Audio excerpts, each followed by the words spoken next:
आज के इस वीडियो में हम जानेंगे किडनी फेल्योर होने के लक्षण क्या होते हैं, संकेत क्या होते हैं, जिनमें से 5 ऐसे मुख्य संकेत हैं जिनकी सहायता से आप घर पर बिना टेस्ट के आप किडनी फेल्योर को समझ सकते हैं और आप इसे पहचान सकते हैं कि किडनी फेल्योर के ये संकेत अगर आपको हैं तो आप अपने डॉक्टर से तुरंत जाकर के मिलिए। तो यहाँ पर सबसे पहले समझ लेते हैं कौन से डॉक्टर से आपको मिलना है। यहाँ पर यूरोलॉजिस्ट और आपको यहाँ पर मिलना होगा नेफ्रोलॉजिस्ट डॉक्टर से, यानी कि जो दोनों ही किडनी के डॉक्टर हैं, एक है किडनी के अंदर की बीमारियां देखने का और एक है पूरी किडनी की बीमारियां देखने के लिए। तो यूरोलॉजिस्ट और नेफ्रोलॉजिस्ट ये दोनों डॉक्टर्स आपको याद रखने हैं अगर आपको किडनी से रिलेटेड बीमारी कोई होती है तो। यहाँ पर सबसे पहला संकेत हम समझ लेते हैं और उससे पहले हम समझ लेते हैं किडनी का फंक्शन क्या है। किडनी हमारे 3-4 हार्मोन्स को रिलीज करती है जो हमारे ब्लड प्रेशर को कंट्रोल करते हैं। विटामिन D3 है, जैसे रेनिन है, विटामिन D3 है, इरिथ्रोपोइटिन है। तो रेनिन जो होता है ये एक सिस्टम के द्वारा हमारे ब्लड प्रेशर को मेंटेन करता है। जब ब्लड प्रेशर कम या ज़्यादा होता है तो इसे मेंटेन भी करता है। इसके अलावा इरिथ्रोपोइटिन जो होता है ये हमारे ब्लड को बनाने में हेल्प करता है, ब्लड को बनाने में सहायता करता है। इसके अलावा विटामिन D3 जो हमारी हड्डियों को मजबूत करता है या टीथ में जो डेवलपमेंट के लिए बहुत ज़्यादा उपयोगी होता है।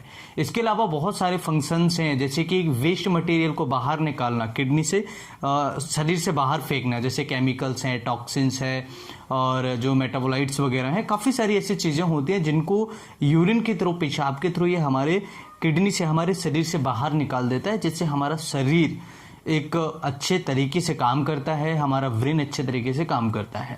अगर हमारे ब्लड में या हमारी किडनी यूरिन के साथ में यूरिया को नहीं निकलती है तो ये हमारे ब्रेन में चला जाता है और ये यूरिया हमें बहुत ज़्यादा तकलीफ करता है, जैसे चिड़चिड़ापन होना, मरीज को बहुत ज़्यादा इरिटेशन होता है, सही तरीके से नींद नहीं आती मरीज को।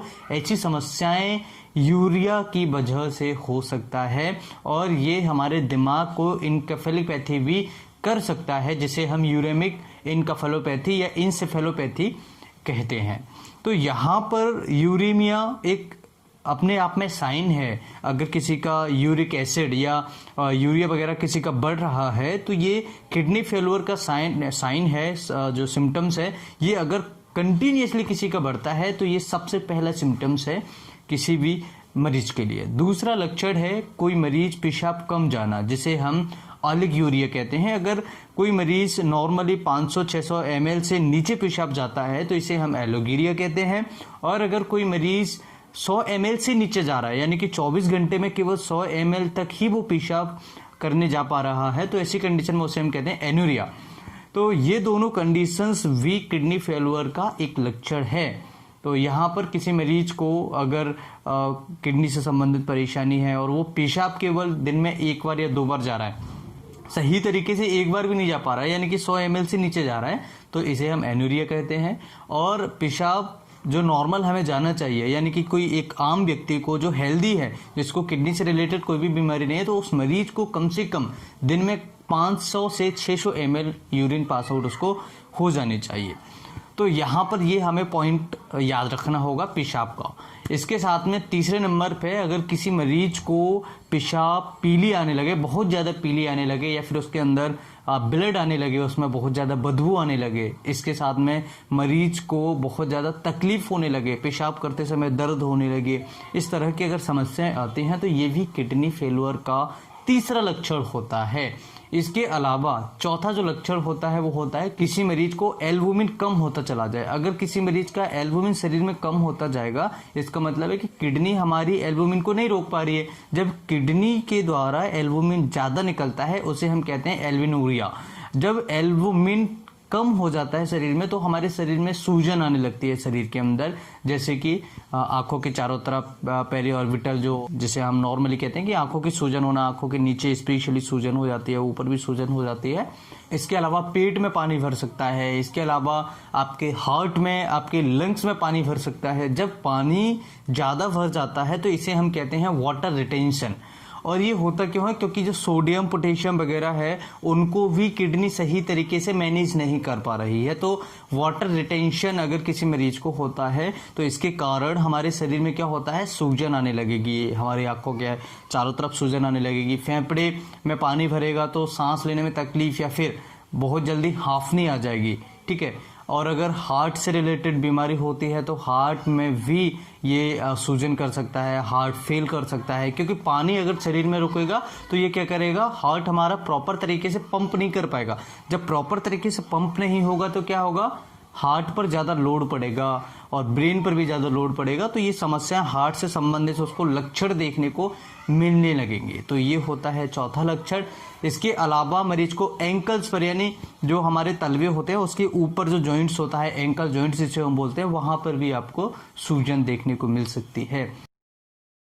और जो पांचवा लक्षण है दोस्तों वो होता है कमर में लगातार दर्द रहना। किसी मरीज को अगर लगातार कमर में दर्द है और उसके साथ में मरीज को थकान सी लगती है, वीकनेस जैसी लगती कंडीशन अगर उसको महसूस होती है तो उस मरीज को किडनी से संबंधित टेस्ट जरूर करा लेने चाहिए, जैसे कि KFT है। तो KFT में यूरिया वगैरह, यूरिन वगैरह के सारे जो केमिकल्स वगैरह कुछ कुछ आ जाते हैं और काफ़ी सारी जानकारी हमें KFT से देखने को मिल जाती है, जिसे हम किडनी फंक्शन टेस्ट कहते हैं। इसके अलावा KUV करा सकते हैं हम। KUV यानी कि किडनी यूरिनरी ब्लैडर टेस्ट जो होता है, यूरिनरी और ब्लैडर टेस्ट जो होता है उसमें हम एक्सरे इनका करा सकते हैं। इसके अलावा अल्ट्रासोनोग्राफी करा सकते हैं। तो अल्ट्रासोनोग्राफी से भी हमें पता लग जाएगा कि किडनी की क्या कंडीशन है, किडनी के अंदर कोई क्या समस्या है या नहीं है। तो ये 3 जांचें जो होती हैं वो नॉर्मल हैं और किडनी के केसेस में हमें करानी चाहिए। इसके अलावा CBC ब्लड टेस्ट वगैरह हम करा सकते हैं, यूरिन का एग्जामिनेशन हम करा सकते हैं, जिससे हमें काफ़ी सारी चीज़ों का यूरिन से भी पता लग जाता है। आपको डॉक्टर के पास कौन से डॉक्टर के पास जाना है, यूरोलॉजिस्ट है, नेफ्रोलॉजिस्ट है, इन डॉक्टर से आपको कंसल्ट करना है। तो दोस्तों आज के इस वीडियो में हमने जाना किडनी फेल्यूर के सिम्टम्स क्या क्या होते हैं, और इस वीडियो को देखने के बाद आप सभी समझ गए होंगे किस तरह से आपको घर पर पहचानना है बिना टेस्ट के। तो दोस्तों इस वीडियो में बहुत ही अच्छी इन्फॉर्मेटिव जानकारी आप सभी के साथ में मैंने शेयर की है। मुझे उम्मीद है कि इस वीडियो से आप बहुत कुछ सीखेंगे और वीडियो आप सभी के लिए इन्फॉर्मेटिव होगा। वीडियो अच्छा लगे तो लाइक करें, शेयर करें और कुछ पूछना चाहें तो कमेंट करें। अगर चैनल पर पहली बार है, चैनल को पहली बार देख रहे हैं, तो आप हमारे चैनल को सब्सक्राइब करें और हमें बेल आइकन नोटिफिकेशन ऑन करें, जिससे हमारी आने वाली लेटेस्ट वीडियो की नोटिफिकेशन आप तक आसानी से पहुँच सकेगी। मैं फिर मिलता हूँ इसी तरीके से नई वीडियो में, तब तक के लिए नमस्कार।